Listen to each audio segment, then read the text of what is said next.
जब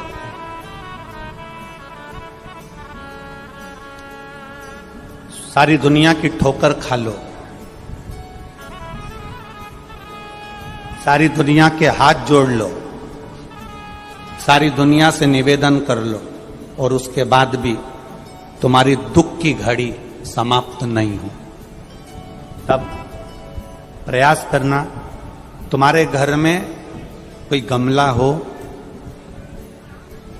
कोई पौधा लगा हो, जो भी पौधा लगा हो। हम ये नहीं कहेंगे कि वो गुलाब का है कि गेंदा का है कि शमी का है कि बेलपत्री का है। जो पौधा तुम्हारे घर में लगा, जो पौधा, एक प्रयास करना।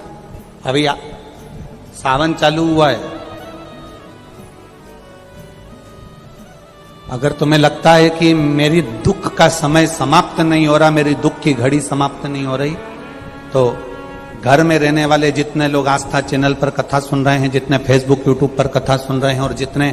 पुष्कर राज की इस पावन धरा पर बैठकर कथा सुन रहे हैं, उनसे निवेदन करेंगे, श्रावण 2 सावन अब की बार हैं, एक अधिक मास का भी पड़ेगा और एक श्रावण ये पड़ेगा। ये जब 2 श्रावण पड़ते हैं तो इसमें हरि और हर का मिलन होता है, हरि और हर का मिलन, क्योंकि अधिक मास जो है वो भगवान पुरुषोत्तम का है, भगवान विष्णु का, और सावन के मध्य में अगर पड़ रहा है तो देवाधिदेव महादेव के साथ भगवान हरि का मिलन हुआ है, इसलिए इसको हरिहर श्रावण कहते हैं। ये 2 महीने के श्रावण में अगर मान लो एक दिन आपका निकल भी गया, 2 दिन आपके छूट भी गए, कोई दिक्कत की बात नहीं है। जो पेड़ तुम्हारे यहां लगा हो, जो पौधा तुम्हारे यहां लगा हो, जो वृक्ष तुम्हारे यहां लगा हो, जो क्यारा तुम्हारे यहां हो, कुंडी तुम्हारे यहां हो, उसी की मिट्टी को, उसी के पेड़ के नीचे, उसी पौधे के नीचे, उस मिट्टी को थोड़ा सा हाथ से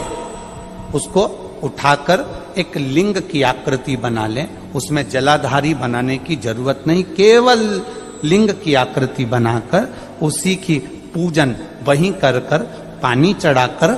15 से 20 मिनट बाद अपना काम करने के बाद उसी को उसी मिट्टी में विसर्जन कर दें, अपनी कामना कर कर। देवाधिदेव महादेव 2 महीने के बाद क्या देगा ये वही जान सकता है। वो क्या प्रदान करेगा ये उसके ऊपर। देख लिया हमने, बहुत प्रयास कर कर देख लिया, सारी दुनिया का हमने प्रयोग कर कर देख लिया। इनसे भी पूछा, उन्होंने कहा वाशरूम इधर बना दो, वास्तु शास्त्री ने कहा ये बना दो, ज्योतिष आचार्य ने कहा ये बना दो, उन्होंने कहा ये बना दो, उन्होंने कहा वो बना दो। हमने दुनिया का काम कर कर देख लिया, हाथों की अंगूठियां बदल कर देख ली, नग आभूषण बदल कर देख लिए, सोने की दिशा बदल कर देख ली, सीढ़ियों की दिशा बदल कर देख ली। अब जब सारी दिशा बदल कर देख ली, सारा काम कर कर देख लिया, उसके बाद भी अगर हमारी ग्रह दशा नहीं सुधरे, हमने सबके दरवाजे जाकर देख लिया, देवी देवताओं के भी धोख धोख के देख लिया, पर जब भी अगर हमारी दशा ना सुधरे तो फिर कहीं मत जाना, महादेव के चरणों में जाकर बस उसकी आराधना में लग जाना, फिर वो संभाल लेगा। बहुत तकलीफ है और नहीं हो रहा काम, बहुत दिनों से लगे हो, नहीं हो रहा, हरा मूंग ले जाओ, मूंग के दाने तो रहते हैं घर में, केवल 31 मूंग के दाने लेकर जाइए, 31 चावल के दाने लेकर जाइए और 31 ही बेलपत्र लेकर जाइए। जिस दिन सोमवार की अष्टमी हो, कौन से दिन? सोमवार की अष्टमी हो, उस दिन शंकर जी के मंदिर में जाओ, 3 चीज लेकर जाओ, मूंग के दाने, चावल, बेलपत्र। चावल जो 31 लेकर गए हो, अपनी कामना कर कर शंकर जी की देहली पर रख दो,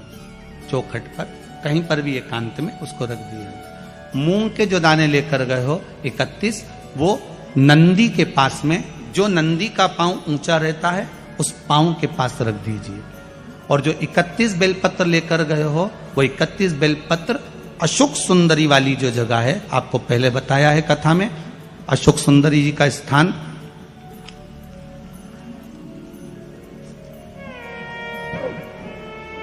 ये शिवलिंग, ये जलाधारी जहां से पानी बहता है, उसके बीच में एक मोटी सी लाइन होती है जो शंकर भगवान की छोटी लड़की अशोक सुंदरी का स्थान है। शिव जी के 13 बच्चे हैं, 13 बच्चे में सबसे छोटी लड़की अशोक सुंदरी यहीं पर विराजमान होती है, जहां से पानी नीचे